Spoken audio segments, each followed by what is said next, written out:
কি ঈমান আনতে হবে। আমরা চিন্তা করতে পারি ঈমান, আমাদের সবারই তো ঈমান আছে নাকি? 1 নম্বর পয়েন্ট আমরা পাস করে গেলাম নাকি?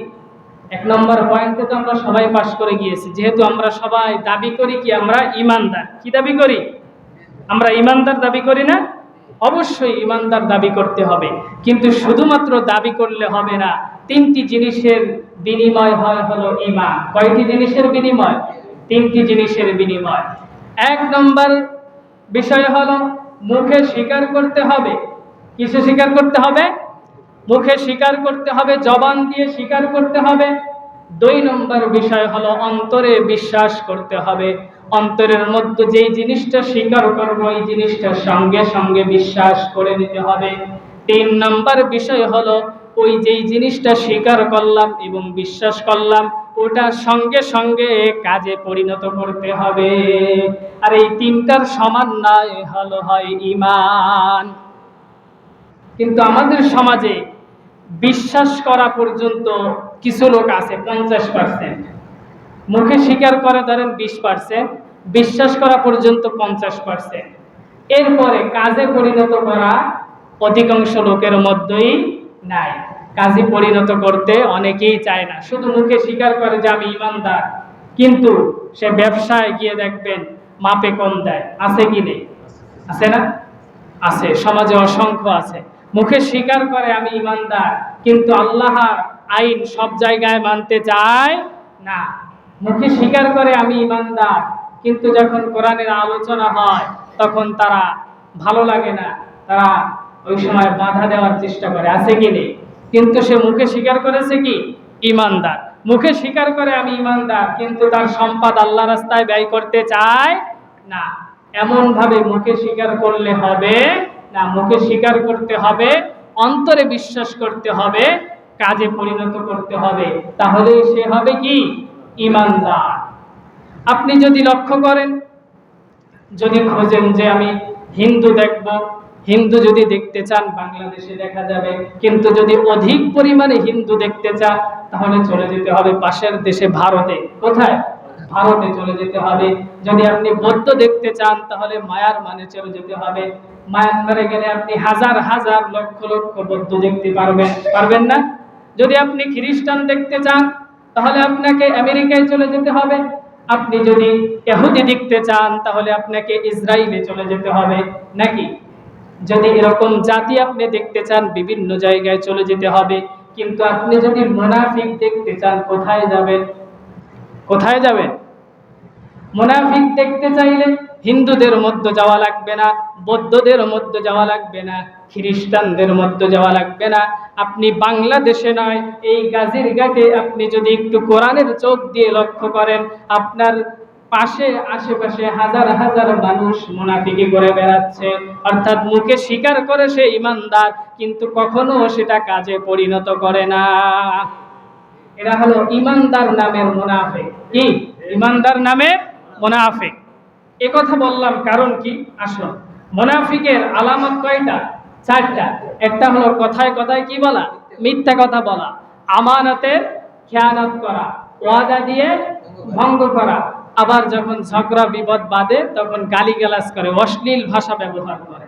দেখবেন এরা বলতেছে, মুখে স্বীকার করতেছে আমি ঈমানদার, বলতেছে না, ওয়াদা দিচ্ছে না যে আমি ঈমানদার, আমি স্বীকার করলাম, ওয়াদা করলাম যে আমি ঈমানদার, কিন্তু একটু পরে সে কি ওয়াদা কি করে?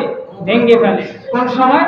যেই সময় তার স্বার্থে আঘাত লেগে যায়, ওই সময় সে ওয়াদা মানতে চায় না। সে স্বীকার করেছে সে ঈমানদার, কিন্তু যখনই তার রাজনৈতিক অঙ্গনে চলে যাবে, অথবা অর্থনৈতিক অঙ্গনে চলে যাবে, অথবা সংসদীয় রাষ্ট্রীয় অঙ্গনে চলে যাবে, তখনই দেখবে তার ঈমান আর থাকবে না, সঙ্গে সঙ্গে সে মুনাফিকের খাতায় নাম লিখে ফেলবে।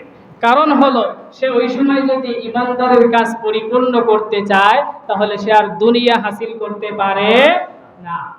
এজন্য আপনি দেখবেন অধিকাংশ মানুষের শুধুমাত্র মুখে স্বীকার করে ঈমানদার, বাস্তবে এগুলো যদি কোরআনের চোখ দিয়ে তাকিয়ে দেখেন অধিকাংশ মানুষই ঈমানদার নামের টাটকা মুনাফিক। এজন্য আমাদেরকে ঈমানদার কাকে বলে আগে 1 নম্বরে বুঝতে হবে। ঈমান কাকে বলে এটা বুঝতে হবে। এটা যদি বুঝতে পারি তাহলে আমরা আল্লাহর সন্তুষ্টি অর্জন করতে পারবো, আল্লাহর রাজি খুশি অর্জন করতে পারবো। আপনি দেখবেন সমাজের অধিকাংশ মানুষই মুখে স্বীকার করে আমি ঈমানদার, অন্তরে বিশ্বাস করে আমি ঈমানদার। তিনি যখন ব্যবসা প্রতিষ্ঠান উদ্বোধন করবে কোরআন তেলাওয়াত করে উদ্বোধন করে, করে কি করে না? করে না? কোরআন তেলাওয়াত করে উদ্বোধন করে, হুজুরকে ডেকে মিলাদ পড়ায়, জিলাপির ব্যবস্থা করে, করে কি করে না? কিন্তু ওই ব্যবসা প্রতিষ্ঠানে আবার সুদের টাকা ঢুকিয়ে ব্যবসা চালু করে, আছে কি নেই? তাহলে সে কি ঈমানদার?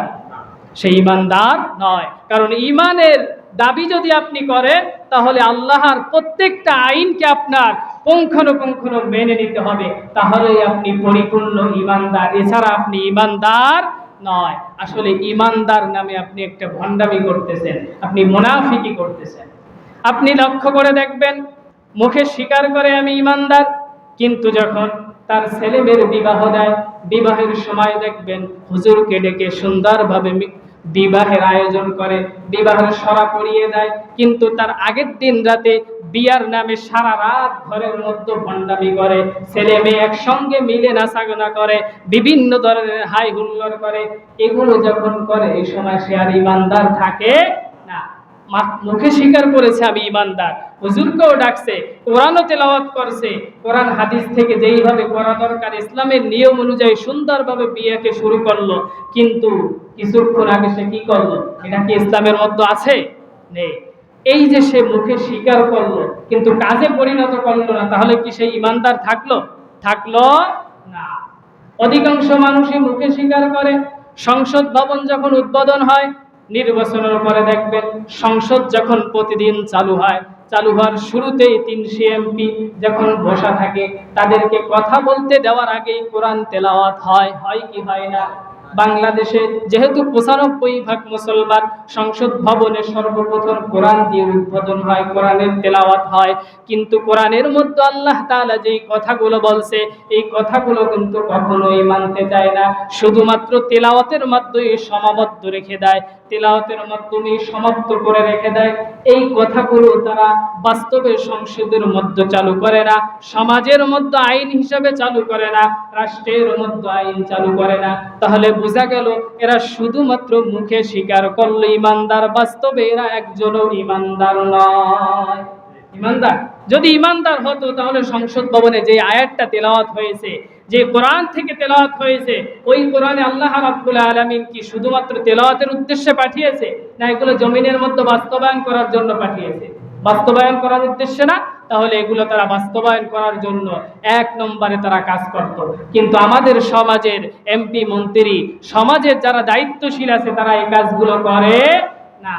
তারা শুধুমাত্র মুখে স্বীকার করে, অন্তরে বিশ্বাস করে, তেলাওয়াতও করে, কিন্তু কাজে পরিণত করে না। আমাদের সমাজে এমন ভাবেই চলতেছে, এমন মুসল্লিও আছে যারা লম্বা জুব্বা পরে, লম্বা টুপি পরে, সুন্দরভাবে দাড়ি রাখে, সুন্দরভাবে কথাবার্তা বলে, ইমাম সাহেবের সব কথা মেনে নেয়। ইমাম সাহেব যখন বলে মসজিদের মধ্যে আল্লাহর আইন মানতে হবে, দেখবেন সভাপতি সাহেবই 1 নম্বরে বলবে আমি এই কথায় খুশি, কারণ মসজিদে তো আল্লাহর আইনই চলবে, নাকি? মুসল্লিরা বলে আমরাও খুশি, কারণ মসজিদ চলবে আল্লাহর আইনে। ওই হুজুর যখন দ্বিতীয় জুমায় আবার বলে মসজিদ যেহেতু আল্লাহর জায়গা, মসজিদ যেহেতু আল্লাহর আইনে চলবে, সমাজও তো আল্লাহর জায়গা, আল্লাহর আইনেই চলবে, রাষ্ট্র তো আল্লাহর জায়গা, আল্লাহর আইনে চলবে, ওই সময় অধিকাংশ মুসল্লিরাই মাথা খারাপ হয়ে যায়, ওই ইমামকে কিভাবে খেদাবে এর জন্য তারা রেডি হয়ে যায়। আছে কি নেই? এমন কথা বলে এই হুজুর না যা পর্যন্ত আমি মসজিদেই আসবো না, বলে কি বলে না? আছে না আমাদের সমাজে? আছে। এজন্য এরা বাস্তবে ঈমানদার নয়, মুখে শুধুমাত্র স্বীকার করলো কিন্তু কাজে কখনোই পরিণত করে না। এগুলো আসলে ঈমানদার নামের টাটকা মুনাফিক। এজন্য এই মুনাফিকদের থেকে সাবধান হতে হবে, কারণ আল্লাহ রাব্বুল আলামিন তার হাবিবকে জানিয়ে দিয়েছেন। আপনারা এই ঘটনা জানেন, আব্দুল্লাহ ইবনে মুবার জানাজা আল্লাহর রাসূল পড়তে গিয়েছিলেন না, কিন্তু আল্লাহ তাআলা সঙ্গে সঙ্গে আয়াত নাযিল করতে, ইয়া রাসূলুল্লাহ আপনি কার জানাজা পড়তে গেছেন? আপনি কি জানেন না অত মুনাফিক অত যুদ্ধের ময়দান থেকে আপনার পিছন থেকে ভেগে এসেছিল, ওর জানাজা আপনি পড়তে পারবেন না। শুধুমাত্র ও নয়, কিয়ামত পর্যন্ত যত মুনাফিক এরকম দুনিয়াতে আসবে, এদের জানাজা কোনো ইমানদার কোনো মুসলমান পড়বে না। এটা কার কথা? আল্লাহর কথা, আমার কথা নয়। কথাগুলো একটু করা হলেও এই কথাগুলোই বাস্তব। আল্লাহ রাব্বুল আলামিন বলছে শুধু মুখে স্বীকার করলে হবে না, ঈমানকে কাজে পরিণত করতে হবে, বাস্তবে চিত্র দিতে হবে। বাস্তবে যখন এই সমাজের মধ্যে আমরা মুখে স্বীকার করব যে এই কোরআনকে আল্লাহ রাব্বুল আলামিন পাঠিয়েছেন শুধুমাত্র তেলাওয়াতের উদ্দেশ্যে না, শুধুমাত্র দেখার উদ্দেশ্যে না, শুধুমাত্র মিলাতের উদ্দেশ্যে না, শুধুমাত্র সংসদ ভবন উদ্বোধনের উদ্দেশ্যে না, শুধুমাত্র ঘর দোকান পাট উদ্বোধনের উদ্দেশ্য না, আল্লাহ তাআলা কোরআনকে পাঠিয়েছেন সমাজ চালানোর জন্য, রাষ্ট্র চালানোর জন্য, দোকান ব্যবসা চালানোর জন্য, অর্থনীতি, সমাজনীতি, রাষ্ট্রনীতি সব কিছু চালানোর জন্য আল্লাহ তাআলা পাঠিয়েছেন। আর আমরা যখন এটা বাস্তবে রূপান্তরিত করতে পারবো, তখনই আমরা হতে পারবো ঈমানদার। এটা কার কথা? আল্লাহর কথা। তাহলে বোঝা গেল ঈমানদার এত সহজ নয়।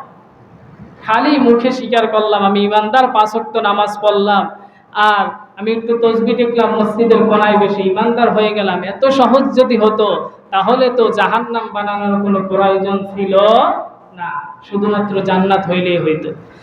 এজন্য আল্লাহ রাব্বুল আলামিন বলছে তোমরা ঈমান আনো, আনার মতো আনো।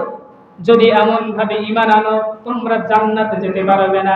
যদি জান্নাতে যেতে চাও, আমাকে সন্তুষ্টি যদি করতে চাও, তাহলে আনার মতো আনো। মুখে স্বীকার করবা, অন্তরে বিশ্বাস করবা, কাজে পরিণত করবা।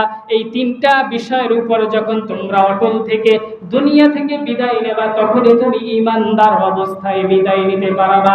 এছাড়া তুমি ঈমানদার অবস্থায় বিদায় নিতে পারবে না। তাহলে আমরা ঈমানদার মুনাফিক এগুলো খুঁজবো কাদের মধ্যে? মুসলমানদের মধ্যে। কাদের মধ্যে?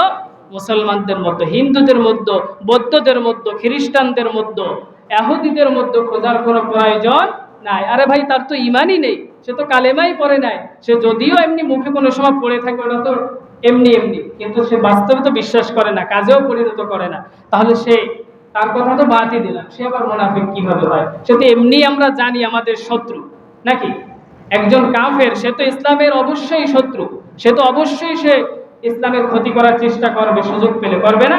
কিন্তু যারা লিবাসধারী আছে এদেরকে চেনার জন্য আমাদের কোরআনের চোখ দিয়ে তাকাতে হবে। কিসের চোখ দিয়ে? কোরআনের চোখ দিয়ে তাকাতে হবে।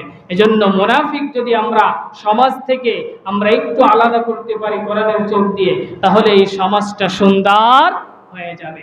তাহলে 1 নম্বর বিষয় কি করতে হবে? ঈমানের উপর অটল থাকতে হবে। কে বলেছেন? আল্লাহ রাব্বুল আলামিন। 3টে বিষয়ের উপর আমল করলে ঈমানের উপর অটল থাকা যাবে। আল্লাহর সকল আদেশ, সকল নিষেধ, মুখে স্বীকার, অন্তরে বিশ্বাস, কাজে পরিণত আমরা সবাই করতে পারবো তো ইনশাআল্লাহ।